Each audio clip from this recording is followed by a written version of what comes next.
A blood rivalry revisited. Steelers versus Bengals, Week 6 bout.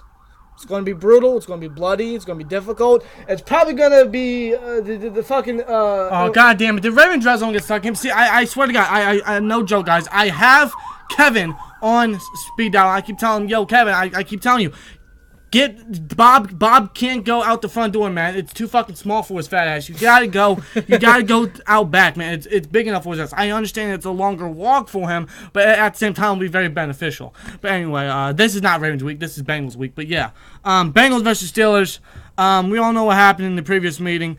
Ron Shazier's unfortunate injury, which unfortunately took him out for the rest of last year and all this year. But hopefully he's doing well. I mean, he is doing well, but hopefully he recovers.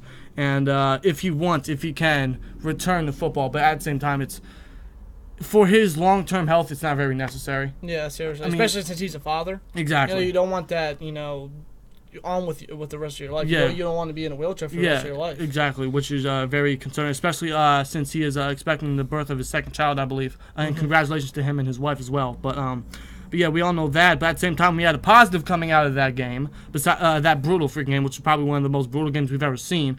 And in no way would we want anyone to get injured or hurt, but this specific player deserved it and needed a taste of his own medicine. And Juju Smith-Schuster, with that play and that hit and that block, solidified him as a Pittsburgh Steeler for life, no matter what happens to him. He channeled his inner Heinz Ward. Yeah, he did. That hit on Vontaze Burfict, my God. God damn. But I love it. But that was in the past. That was in the past, though. It's time to look towards the future. In the future is this upcoming game. Yeah, and both teams are obviously different. They're more fierce. They're more hungry. They're probably even more violent at this point, because this game is extremely important for really both teams, but especially the Pittsburgh Steelers, because we currently sit fourth in AFC North, while the Bengals, the very bottom of the hole, as the Bengals are literally at the top of the mountain at 4-1, which we'll get into that later. But this is a very important game for a few reasons. One, we have to, because this is a big divisional game, to increase the rankings heading into the bye week, and we need some momentum heading into the bye week, because after bye week we'll be heading into a long, strong, and tough stretch of games. Yep. So and it's just very needed for the division, and to build momentum for that, because this season is only going to get tougher. This is a very important game for those reasons, for a multitude of reasons. But it should be a very interesting game, man. Cincinnati Bengals, in no way are we underestimating them or discrediting them when we say this, but we look at the Cincinnati Bengals and we look at their record, 4-1.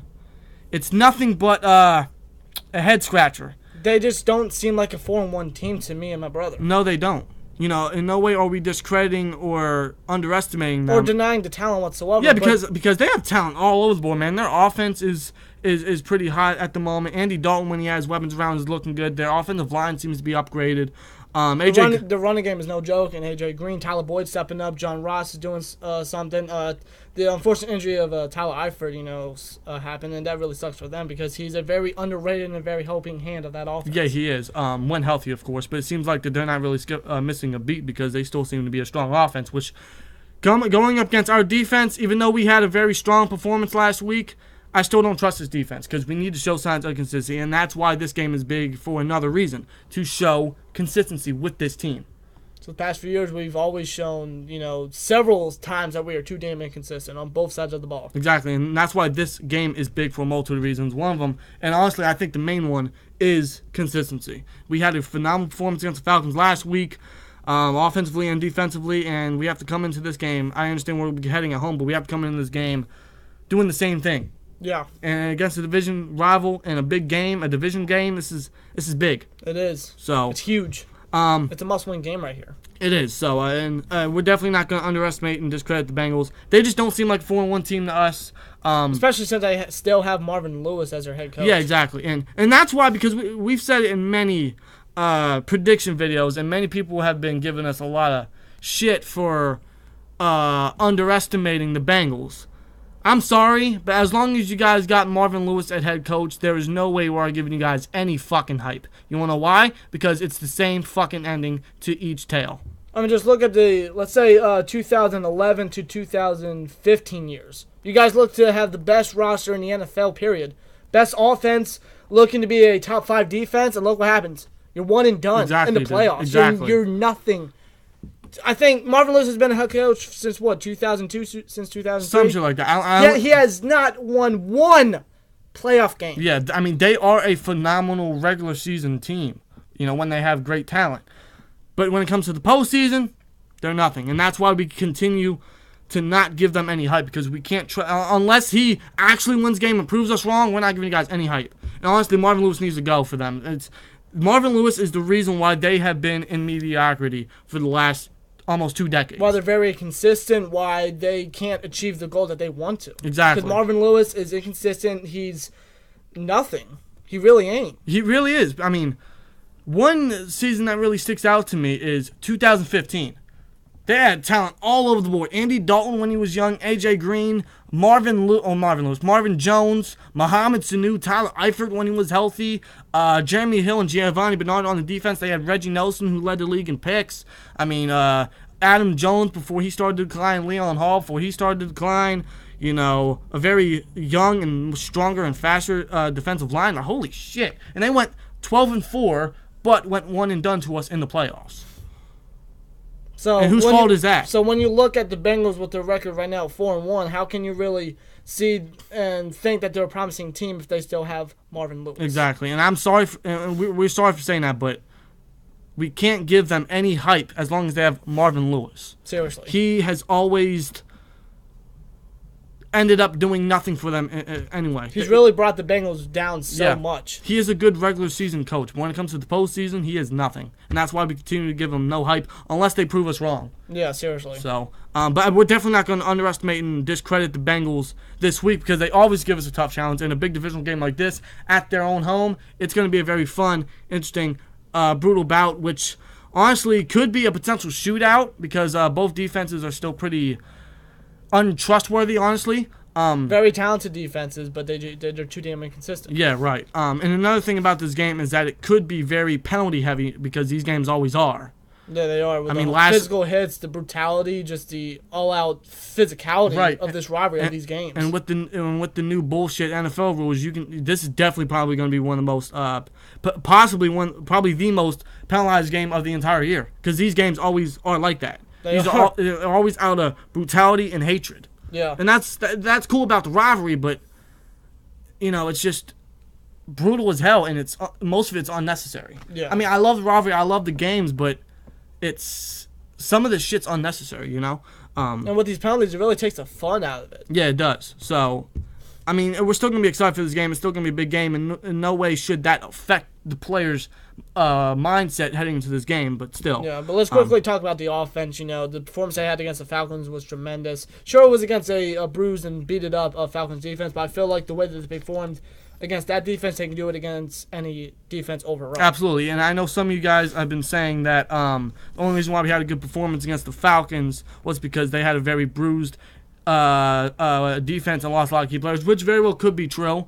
But still, to see that them have a very good performance is honestly, I find it to be baby steps for both sides of the ball to, actually play at the potential that they can, be the true Pittsburgh Steelers. So we may have had a good performance because they had a bruised secondary, but I find it as baby steps into becoming of who we truly are, expressing our true talents. And in this game, this is a major test for that. Although we say that the Bengals don't seem like a 4-1 team, they still are. They're still a very strong team at the moment. And whenever they always face us, they always give us a tough competition. Exactly. They always give us a very competitive game. Exactly. That's why this is going to be a very true test for this team on both sides of the ball. But seriously. But Steelers offense, just do what you did last week, man. Ben, usually don't have very good performances on the road, but usually have a very good record in Cincinnati. Right. He played very well in Cincinnati. He has a very rich history when playing in Cincinnati against the Bengals. So I'm expecting him to have a pretty nice game, but he cannot give away any turnovers, because I do believe that he is he's given up the most giveaways as of right now in the NFL. I think he leads the league in that. He can't be doing that because the Bengals will strike quickly with that because you know how they are. Yeah, I mean, because, you saw last week when they faced the Dolphins completely choked in the second half, and the Bengals were able to take advantage of that. So any mistakes that we make on offense, they're definitely going to take advantage of that. And that goes for the defensive, our defense as well. Definitely. And James Conner, I expect a big game from him again. I expect us to do the same thing like we did last week. Yes, Keep the offense very balanced. Feed the ball a lot to Conner, because that goes to show you when you feed the ball to Conner or to any running back in general, they're going to produce. Exactly. And after a game like that, why would you not feed him to Conner? Establish the rushing game, do it early, and keep the offense very balanced, and hit him where it hurts, the secondary. And be consistent. Seriously. Antonio Brown, I expect him and Ben to continue that Wi-Fi connection again. I expect Juju Smith-Schuster to have a big game because he usually does against the Bengals. James Washington, I'd like to see him get more involved. Vance McDonald, Jesse James, they have been showing some progression as of late. I'm hoping that happens, and the offensive line got to block Ben. Offense, you just got to be a big key in this game. You really got to get some momentum going. Of course, in this game. And that's why this game is big. Heading into the bye week, heading into a long stretch of games, offense needs to show some consistency against the Bengals will be huge for that. And basically, game plan here is just to feed ball to Conner, establish a rushing game, and just keep the offense very balanced. Like you said, limit the penalties, limit the pressures, and spread the ball a little more. And I will say, be careful with the front seven of the Bengals. Yes, because their front seven, I feel like that's the only highlight of their defense is their front seven, because it's still very lethal. The secondary, on the other hand, outside of really William Jackson III and Jesse Bates, nothing really sticks out to me. Sean Williams is okay. Drake Kirkpatrick is very inconsistent. Darqueze Dennard, he's who? Yeah, I mean he's a good slot guy, but that's pretty much it. But nothing else about that defense sticks out to me except that defense, except that front seven. Front seven. It's mainly the defensive line, because Adkins, Carlos Dunlap, Carl Lawson, Sam Hubbard. They got a very dynamic front seven, so that's something that we definitely have to watch out for. And that's why I'm saying that the offensive line's got to block Ben. They got to perform like they got to perform the best that they ever had so far this season. Of course, they got to protect Ben, because you know how the Bengals are against Ben. Yeah, exactly, and they have a very strong, fast defensive line, so they're gonna be attacking Ben all day. And not to cut you off, but I don't know about this water, man. It's the best water I've ever had, man. Like, seriously. It's the best water I've ever had. Here, let me give it a taste. It's so smooth. It's so refreshing. It's I don't know how to say it. It's so great. It's so smooth. It's so delicious. It's delicious. It is, man. I mean, it's a little bit salty, but it's Man, I don't mind it. It's the best water I've ever had. Yeah, man. It's a great fucking brand, man. I totally recommend the brand, guys, man. It's delicious, man.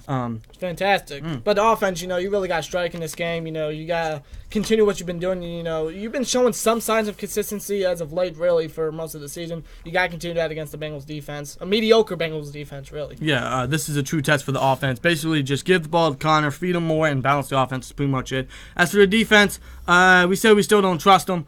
Against a very strong offense like the Bengals, this is another true test for them to show signs of consistency.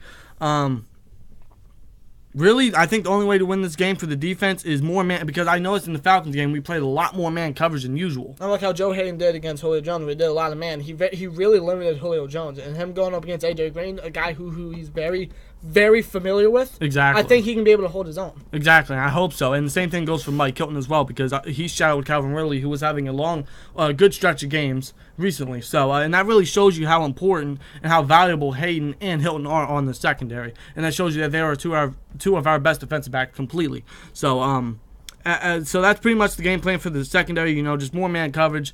And as well as pass rush, because you saw how the pass rush did against the Falcons. Yeah, pass rush has to continue to step up and continue to show signs of consistency, and that's really pretty much how you beat Andy Dalton, because he rarely has any solutions when he's pressured. So pretty much pass rush for the defense, and for the offense, just feed Conner the ball more, establish the rushing game, and hit him where it hurts, the passing game. Just keep the offense balanced. And that's pretty much it. Let us know what you guys' thoughts in the comments below. Should be a very interesting game, man. Should be a very fun game. Big game.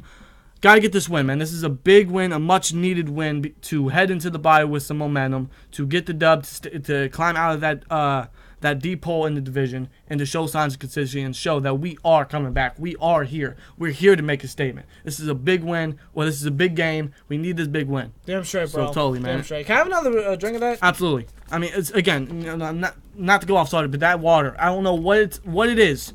It's like I said, it's a tad bit salty, but my God, man, this is the most delicious water I've ever had. I totally recommend this brand, guys.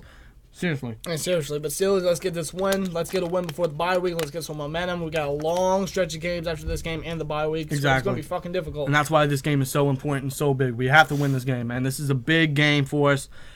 And we should be ready. After a big win against the Falcons, we should be coming in pretty hot, pretty firing. And so should the Bengals. So this should be a pretty interesting game. I definitely expect the Bengals to give us their best. This should be a fun game, man. Let's get this dub. Let's head into the bye week with a win. Let's go, man. Let's go. Here we go, Steelers. And by the way, Cincy Jungle, go fuck yourself. Seriously, fuck off. Like, comment, subscribe. We'll see you later. Peace!